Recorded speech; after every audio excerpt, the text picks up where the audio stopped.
ഇത്ര ഹെയർ ഉണ്ടായിരുന്നോ പണ്ട്? പഠിക്കുമ്പോഴും ഇത്ര ഉണ്ടായിരുന്നല്ലോ, ഇത്ര ഇല്ലായിരുന്നു. ആദ്യമായിട്ടാണ് ഇതിന് ലെങ്ത് വരുന്നത് അല്ലേ? അപ്പം നമ്മുടെ ട്രീറ്റ്മെന്റ് അത്ര വിശ്വാസമാണ്. എല്ലാവരും ചോദിക്കുന്നത് ജെനറ്റിക്കലി ഉണ്ടായിരുന്നതാണോ നിങ്ങൾ? ഈ ഒരു ട്രീറ്റ്മെന്റിന് ശേഷമാണ് ഇത്രയും ഹെയർ അല്ലേ? തിക്നെസ് എങ്ങനെയുണ്ടായിരുന്നു? കുറവായിരുന്നു. ഇപ്പൊ ഈ ട്രീറ്റ്മെന്റ് ശേഷം നല്ല തിക്കായി ഹെയർ. ജനിച്ചപ്പോഴേ ഹെയർ കുറവായിരുന്ന ഒരാൾക്ക് എങ്ങനെയാണ് ഹെയർ വളരും? നിങ്ങളുടെ ട്രീറ്റ്മെന്റ് കൊണ്ട് എങ്ങനെയാണ് ഹെയർ വളരുമെന്നത്? ശരിക്കും നമ്മുടെ റൂട്ടിൽ ഹെയർ കാണും ജനിക്കും, പക്ഷെ അത് ഭയങ്കര ഹെൽത്ത്ലെസ് ആയിരിക്കും. ഹെൽത്ത് ഇല്ലാതെ ഭയങ്കര തിന്നിങ് ആയിരിക്കും.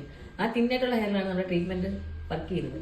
ഈ സ്ട്രെങ്ത് വരുമ്പോൾ തന്നെ എല്ലാം വിശ്വാസത്തോടെ ചെയ്യാൻ പറ്റുന്ന ട്രീറ്റ്മെന്റ് ആണ്.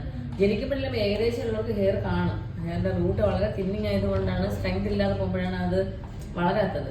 അപ്പം അങ്ങനെയുള്ള ഹെയർ പോലും നമുക്ക് വളർത്തി നല്ല സ്ട്രെങ്ത് ആക്കി എടുക്കാം. ഇത് പലർക്കും പല പല കാരണങ്ങൾ കൊണ്ടും കൂടി പോകുന്നവർക്കെല്ലാം ഈ ഒരു ട്രീറ്റ്മെന്റ് നല്ല റിസൾട്ട് തരുന്നതാണ്.